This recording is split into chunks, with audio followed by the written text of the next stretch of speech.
Сәлем досым, егер де мына видеоны көріп тұрған болсаң, мен ойлаймын, что сенің действительно қызығушылығың бар сетевой бизнесқа. Енді мен бұл видеода нақты конкретно бизнес жасайын деген адамдарға ғана информацияны беремін. Сондықтан сразу жұмысқа өтеміз. Қара, бизнесті бастау үшін 150.500 теңге ақша керек болады. 150.500 теңге. Мен айтып қояйын, мен өзімнің командама 25 мықты менеджер жабамын деген адамдарды қосамын бизнесте. 25 мықты, солардың біреуі болып қалуға тырыс. 150.500 теңгеге сен таш деген коробка аласың. Таш деген коробка, мына сияқты коробка болады. Чуть дизайн басқаша болады, но осындай коробка болады. Оның ішінде 20 штук өнім болады. 20 штук өнім болады. Сен оның өнімді аласың, қолданасың, результат көресің, керемет болады, бәрі качество мықты. Содан кейін ары қарай бизнес бастаймыз. Енді 150.500 теңгеге сен 2000 балл сразу аласың. Бірден 2000 балл аласың и минус 30% скидка аласың. 30% скидка. Осыдан уже біздің бизнес басталады. Егер сенде мына 150.500 теңге ақшаң жоқ болса, мұны мен бастауға қорқып, дірілдеп отқан болсаң, лучше видеоны өшіре сал да көрмей-ақ қоя сал. Бұл именно сол бизнесті бастайын деген адамдар үшін, яғни мына 25 адамның қатарына кірем деген адамдар үшін ғана. Сонда уақытыңды кетірме, егер керек болмаса. Хорошо? 150.500 теңгемен бастағаннан кейін компания 4 статус береді. 4 статус береді. Яғни, бірінші статус ол 30% скидкаға шығасың. 30% скидка. Ассистент, супервайзер 2000 балл. Типа 2 балл. Вот. Бұл жерде компания сен 150.500 теңгеге өнім алған кезінде саған 2 балл берді ғой. Дәл солай, ертең сен команданы салға. Бұлай түсіндірейін. Мысалы, өзің 2 баллмен тіркелдің. Артынан бір адам дәл сондай 2 баллмен келіп команданы қосатын болса, компания саған 25% ақша төлейді за рекламу общий суммадан. Сонда плюс-минус 40.000 теңге жалақы аласың. Карточкаңа түседі бұл. Өзіңнің Каспи или народный карточкаң болса, соған түседі, как положено. Бұны әр айда 15-ні шешіп аласың жалақысы тексерді. Сен бір адамды бизнеске қостың, мына статуста отырып 40.000 теңге жалақыңды алдың. Плюс-минус бір адам бір балмен тіркеліп қалуы мүмкін, жарты балмен разница жоқ. Ну, басында осылай болады. Басында опыт жинап, өзің нормально болғанша осылай болады. Содан кейін бұл жерде плюс-минус 45.000 теңгенің жоғарысын ақша таба аласың. Плюс-минус 45, 50, 60, 70 теңге. Екінші статус, групповой, мынандай команда жиналады, общий.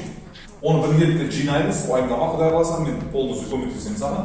И групповой товарооборотпен 25 балл жиналады. Сол кезде компания саған 38% скидка береді, супервайзер деген статус береді. Бұл жерде за реклама сен 33% аласың, плюс-минус 50.000 теңге. Бір адамды бизнеске қосқаны үшін плюс-минус 50.000 теңге аласың, ал групповой товарообороттан 100.000-нің үстінде жоғары жалақы табуға болады. Мысалы, плюс-минус 100.000 теңге, ары қарай 100, 150, 200 мыңға дейін.